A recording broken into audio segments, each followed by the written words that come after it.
اللہ نے فرمایا یا ایھا الذین آمنوا اتقوا اللہ، اے ایمان والو اللہ سے ڈرو۔ یہ ہماری باتوں کو آپ بوجھ نہ سمجھا کریں، جان چھڑانے۔ ہم الحمدللہ شکر ہے ہمارے ذمے کی ڈیوٹی ہے، ہم نے ڈیوٹی پوری کرنی ہے، ہمیں کسی کا ڈر اور خوف نہیں ہے، نہ لالچ اور طمع ہے، نہ ہم پروفیشنل مولوی ہیں کہ آپ سے کو 50,000 کو لاکھ رہ کے تقریر کریں گے۔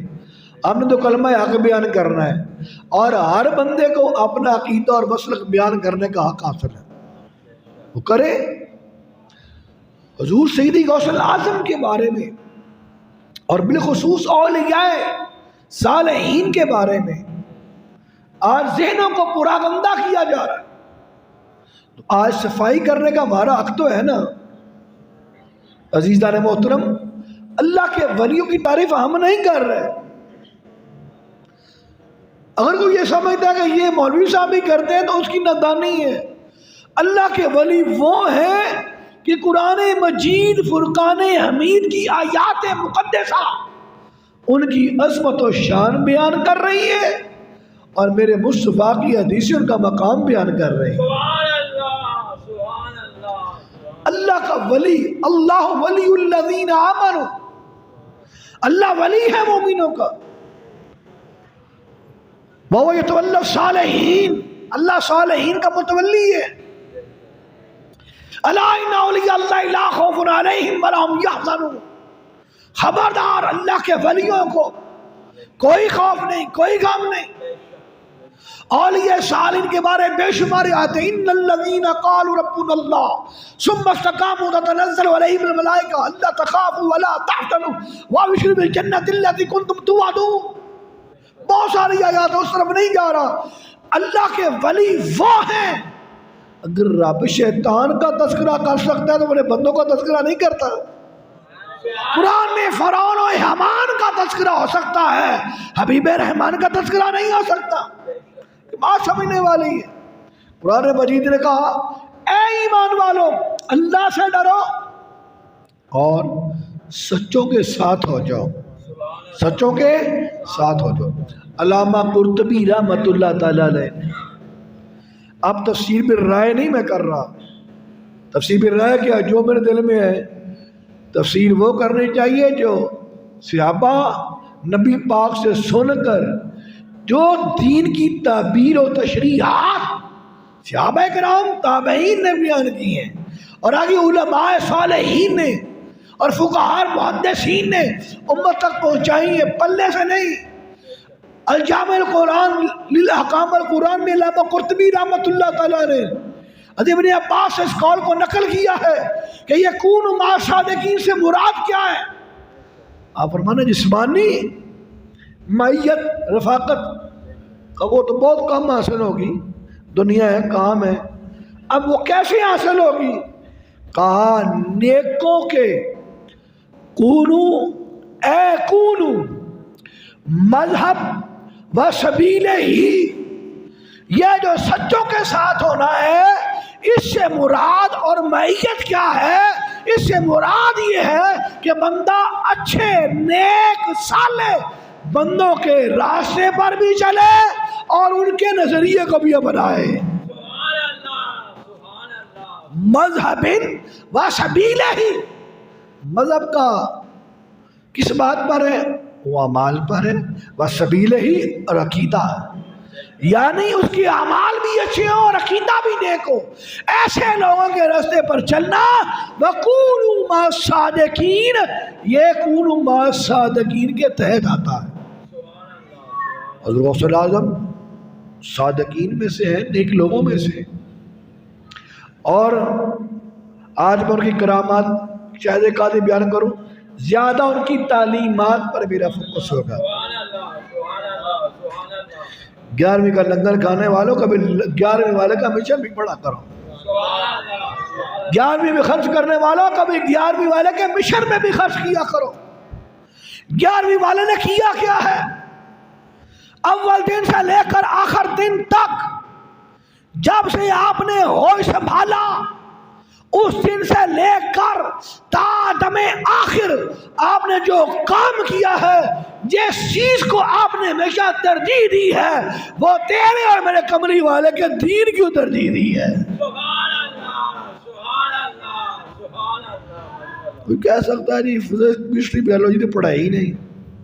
اللہ کے بندو، یہ میرے غوث پاک کا کام نہیں ہے، یہ میرے غوث پاک کے غلاموں کا کام ہے۔ ہمارے علم کو سائنسدان، جو ہمارے مسلمان سائنسدان ہیں نا، جو انہوں نے ایجادات کی ہیں، آج ہم نے غیروں کے پلے میں ڈال دی۔ پڑھنا تو ہم نے ہوتا نہیں ہے۔ الغرض میں اس طرف جانے کا میرا موضوع نہیں ہے، انشاءاللہ پھر کبھی اس کے اوپر گفتگو کریں گے۔ جو سائنس ہے یہ اہل اسلام کی ایجاد ہے، اور اہل مسلمانوں کے بڑے بڑے جابر بن حیان، خوازنی، ابن الحیثم، ابن سینا، ابن رشد، بڑے بڑے دیندار بھی تھے اور ساتھ ساتھ سائنسدان بھی تھے۔ اس طرف میں نہیں جا رہا، آج سائنس کو الگ کر کے پیش کیا جا رہا ہے نا، اس لیے مغالطہ پڑ جاتا ہے۔ اور غوث الاعظم عالم دین سے پوچھا گیا، ان کا بہت بڑے عالم ہے جی۔ مدرس سے پوچھا گیا، ان کا بڑے قابل مدرس ہے جی۔ کسی نے پوچھا صوفیاء سے، ان کا قطب الاقطاب ہے جی۔ الغرض عوام سے پوچھو کوئی غوث الاعظم ہے جی۔ ہر بندے نے اپنے اپنے نظریے کے مطابق بات کی۔ اور یہ بات یاد رکھ لیں، ولیوں کی شان میں کچھ لفظ ہوتے ہیں کہنے سے بندہ نہ مشرک ہوتا ہے نہ بدعتی ہوتا ہے۔ مگر ذہن چاہے اب ذہن ہے تو اپنا ادھر رکھے، ہمارا ذہن تو صاف ہے۔ عزیزان گرامی کے در آپ سب سے پہلے ذہن میں یاد رکھیں، جو ولایت ہوتی ہے نا، ولایت یہ کرامتوں کی محتاج نہیں ہوتی۔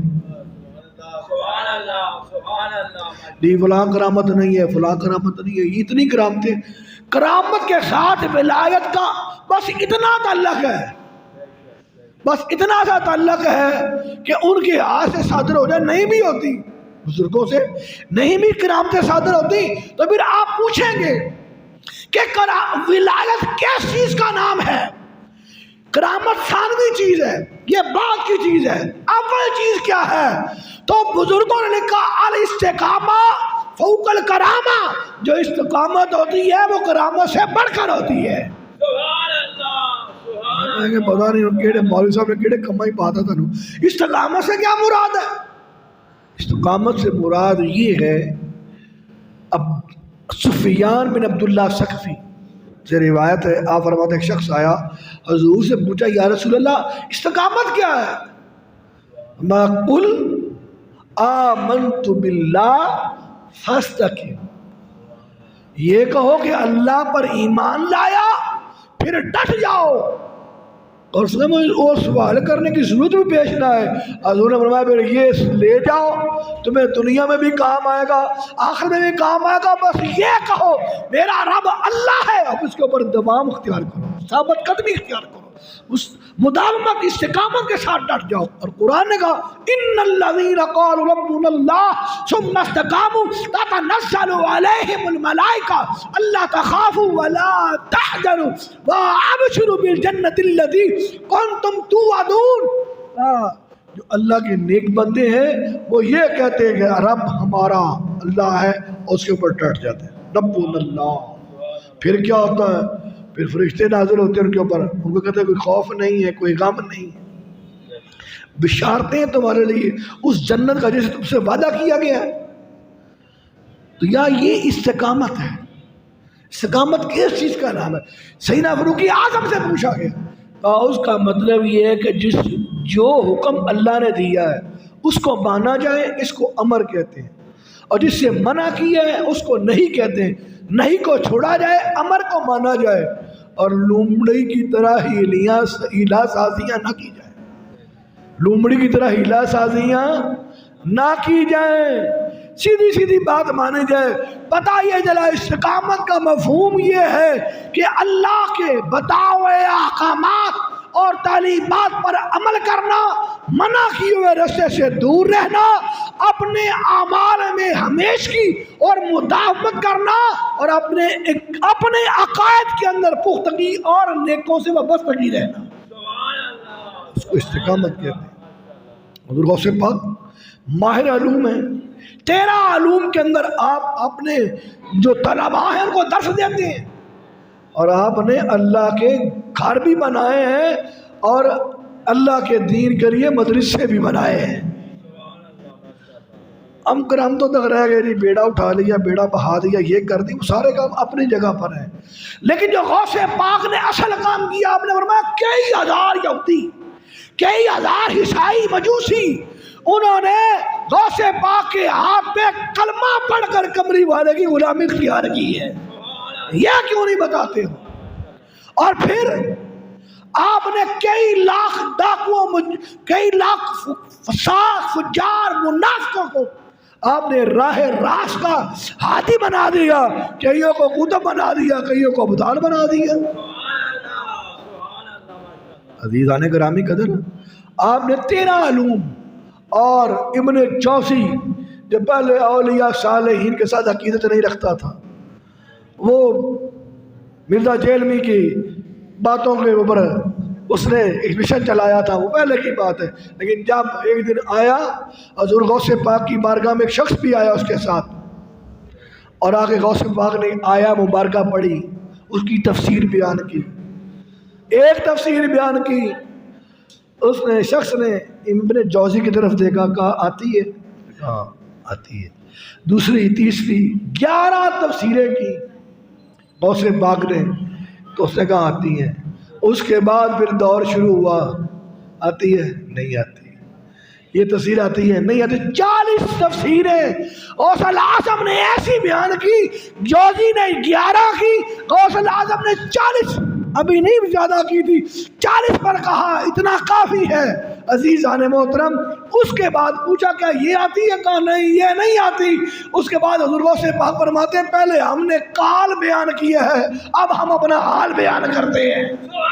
یہ کال اور حال کا فرق تصوف کی مثال، ایک تصوف کی اصطلاح ہے جو سمجھ جانے والے کو سمجھ جاتی ہے۔ حال اندر کی بات، کہا پہلے کال تھا اب حال ہے، بس اتنا جملہ بولنا تھا۔ ابن جوزی کہتا ہے کوئی کپڑے پھاڑ کے ویرانوں میں نکلا، کوئی پہاڑوں کی طرف گیا، کوئی غاروں کی طرف گیا، کوئی آبشاروں کی طرف گیا، کوئی ویرانوں کی طرف گیا، اور کسی کا وہیں بیٹھے بیٹھے روح پرواز کر گئی اور وہ اللہ کی بارگاہ میں واصل بحق ہو گیا۔ آپ نے 13 علوم میں تقریر فرماتے ہیں، صبح سے لے کے ظہر تک فقہ، ادب، تاریخ، تفسیر، اصول الدین، اور زور کے بعد قرات کا بھی اہتمام کرتے ہیں، قرآن صحیح پڑھاتے ہیں، اور یہ سارے معاملات بحیثیت آپ نے کتب لکھی ہیں، آپ ایک مصنف بھی ہیں، آپ ایک ادیب بھی ہیں، آپ ایک مصلح بھی ہیں، آپ ایک عظیم عالم دین بھی ہیں۔ عزیزان گرامی قدر، باتیں زیادہ دور چلی جائیں گی، میں آپ کے خوف خدا کے حوالے سے آپ کا کردار پیش کر رہا ہوں۔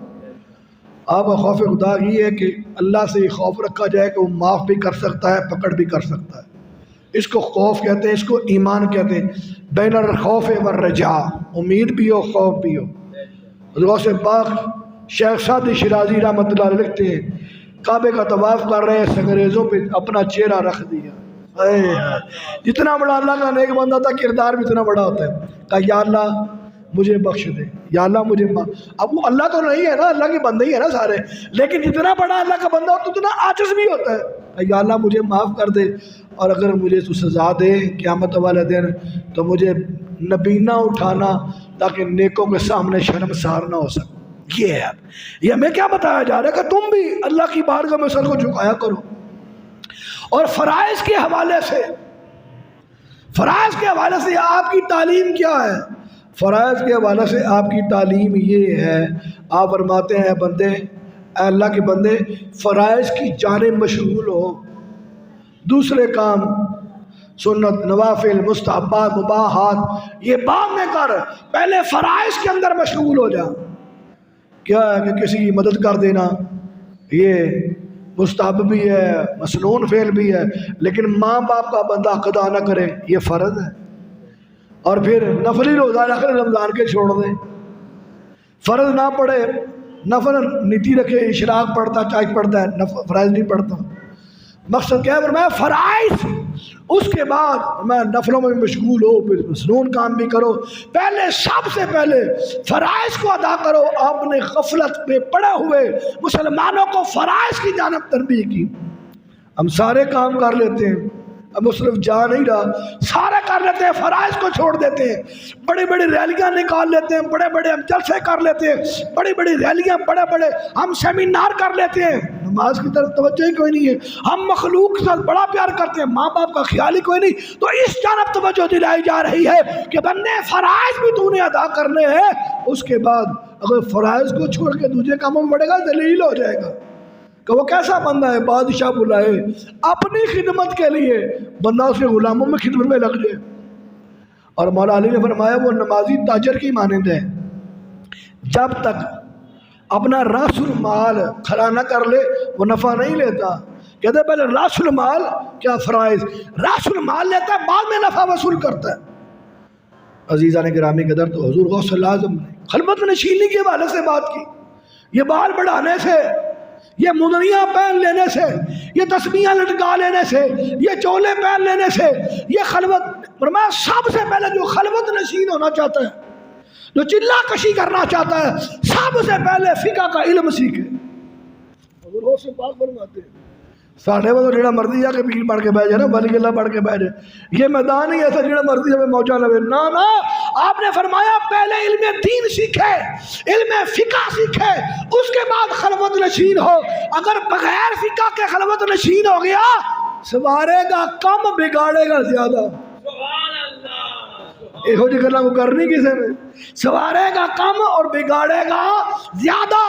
غوث پاک کا صحیح وہ مشن کو ماننے والا ہے جو علم دین سے پیار بھی کرتا ہے، علم دین کو اختیار بھی کرتا ہے، اور پھر آگے علم دین کی اشاعت بھی کرتا ہے۔ سبحان اللہ، میں خلوت نشین ہو سے پہلے فقہ کا علم بھی پڑھو، اصول الدین کا علم بھی پڑھو، بات لمبی ہو جائے گی۔ آپ نے ہر میدان کے شاہ سوار کے لیے بڑا کچھ چھوڑا۔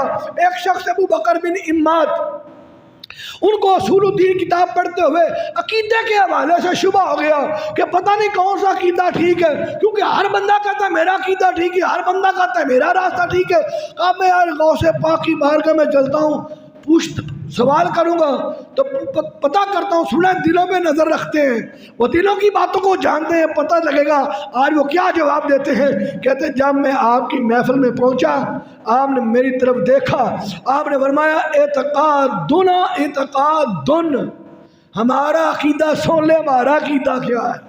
ان کو عقیدے کے اندر پرابلم ہوئی نا ابو بکر اماد کو، کہا سنو آج عقیدے کے اوپر لوگ اٹیک کر رہے ہیں نا، اجی یہ بابے ہیں، اجی یہ شاہ فلانے ہیں، ان کو بدتمیزوں کو حیا نہیں ہے۔ غوث پاک نے بڑی زیادہ سخت تنبیہ کی ہے، کہا ہے منافقہ تمہیں تیرا نفاق کافی نہیں ہے؟ اے منافق، اللہ تیرے وجود سے زمین کو پاک کرے، اے منافق اللہ تیرے وجود سے زمین کو پاک کرے، کیا تیرا نفاق کافی نہیں ہے؟ اوپر سے بدتمیزی شروع کر دی ہے، اور علماء صلحاء فقہاء اور اولیاء اللہ کی غیبتیں کرتا ہے، بہتان تراشیاں کرتا ہے، اور ان کے اوپر لب تراشیاں کرتا ہے، تمہیں شرم یہاں نہیں آتی؟ عزیزان گرامی قدر، یہ غوث پاک تنبیہ فرما رہے ہیں۔ آپ نے فرمایا ابو بکر اماد، کہا دل کی باتیں جان لیتے ہیں نا، کہا اچھا ان کا عقیدہ کیا تھا؟ ان کو عقیدے میں شک پڑا، پتہ نہیں عقیدہ کون سا اچھا ہے۔ میں اعتقاد ہونا اعتقادن، سونا ہمارا عقیدہ کیا ہے؟ فرمایا سلف صالح و صحابہ، ہمارا عقیدہ صحابہ والا اور بزرگوں والا ہے۔ سبحان اللہ، سبحان اللہ۔ میں نے کہا شاید ویسے ہی بات کر دی ہے، پھر میری طرف دیکھے، پھر یہ بات کی، میں نے کہا شاید مقرر کا یا واز کا اشارہ ہوتا ہے، وہ دیکھ لیتا ہے۔ پھر فرماتے میرا نام لے کر کہا ابو بکر سن، تمہیں عقیدے کے اندر شک پڑا ہے، سن عقیدہ کون سا ہونا چاہیے؟ فرمایا میں غوث پاک عبد القادر کا عقیدہ کیا ہے؟ ہمارا عقیدہ یا صحابہ والا ہے یا بزرگوں والا ہے، اہل سنت والجماعت والا عقیدہ ہے۔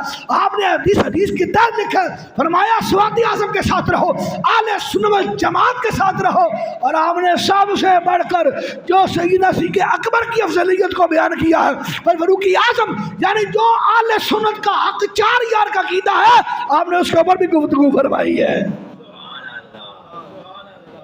عقیدے کے اوپر بھی پہرا دیا ہے، اعمال کی بابت بھی میں بتایا ہے۔ عزیزان گرامی قدر، حضور غوث الاعظم رضی اللہ تعالیٰ عنہ آخری بار نظر تو یہ بات ہو گئی نا جب ابو بکر کہا کہ یہ ہمارا عقیدہ ہے، فرمایا اچھا دلیل یہ ہے، جا تیرا باپ گیا ہوا تھا کہیں پر تمہارے گھر آ گیا ہے۔ ابو بکر کہتے جب میں گھر پہنچا میرے والد صاحب بڑے دنوں سے باہر گئے ہوئے تھے، گھر میں موجود تھے، میں سمجھ گیا عقیدہ وہی ہے جو غوث الاعظم نے بیان کیا ہے۔ اور الحمدللہ ہم خاکساروں کا کسی کا ہوتا رہے، الحمدللہ ہم خاکساروں کا، میں غوث الاعظم کا گدا ہوں، میں غوث پاک کے نوکروں کا نوکر ہوں، الحمدللہ ہم قیامت والے دن ہم یہاں بھی قادری حضور غوث پاک کی نسبت سے ہیں، اور قبر کے اندر بھی حضور غوث پاک کا فیض ہوگا، اور حشر کے اندر بھی غوث پاک کا فیض ہوگا۔ ہم حضور غوث پاک سے محبت کرتے ہیں، اور محبت جب اللہ کے ولی سے ہو جائے تو اللہ تعالیٰ نظر رحمت فرما دیتا ہے۔ آخری بات اور تقریر ختم، حضور غوث الاعظم رضوان اللہ تعالیٰ اجمعین نے آپ نے دین کا کام کیا، اور رب تعالیٰ نے دین کی خدمت کرنے کے بدلے آپ کو مخدوم اور غوث الاعظم بنا دیا۔ لوگ کہتے ہیں یہ بابا جی نے دعا کی، غوث پاک نے دعا کی، بیٹا ہو گیا۔ شیخ محدث اعظم علامہ سردار مصطفیٰ فیصل باری سے کسی نے پوچھا کہ یہ کیسے ہو سکتا ہے کہ اللہ کا بندہ دعا کر اور بیٹا ہو جائے؟ کہا سب سے پہلے ایک سوال ہے میرا، اس کو جواب دے دوں کہ اللہ کا ولی جو اللہ کا نیک بندہ ہے اللہ سے ملا سکتا ہی نہیں ملا سکتا؟ کہاں نہیں ملا سکتا ہے؟ کہ اگر اللہ سے ملا سکتا ہے تو رب سے بیٹا بھی دلا سکتا ہے، دیتا رب بھی ہے، اس کے اندر کوئی شک نہیں ہے، معاذ اللہ استغفر اللہ، ہمارا کوئی عقیدہ ایسا نہیں ہے، دیتا رب ہی ہے۔ لیکن اگر کسی اللہ کے نیک بندے کی دیکھنا ہونا جمعے کے بعد دعا کرا گا فلانا بیمار ہے، فلانا فوت ہو گیا ہے، یا اللہ یہ کر دے، تو کیا ہمارا دعا پہ عقیدہ نہیں ہے؟ اور دعا مخل عبادت، دعا عبادت کا مغز ہے۔ غوث پاک کی بارگاہ میں کوئی بندہ تھا دعا کرنے کے لیے، پتہ کیا کرتے؟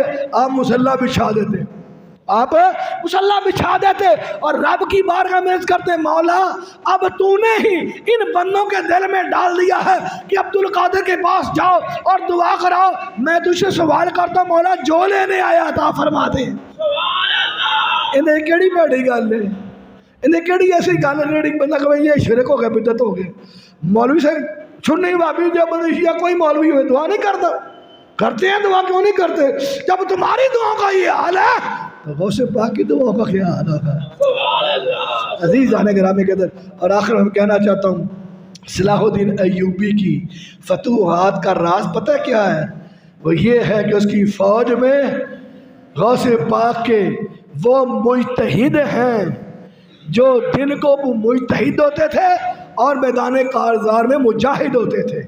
70% سے زیادہ آپ کے مرید صلاح الدین ایوبی کی فوج میں، اور حضرت غزالی رحمت اللہ علیہ کے کچھ افراد وہ بھی آپ کی فوج کے اندر، پتہ چلا بیت المقدس کی آزادی کے اندر صلاح الدین ایوبی کا بھی کردار ہے، اور اس کے پیچھے غوث الاعظم کا بھی کردار ہے۔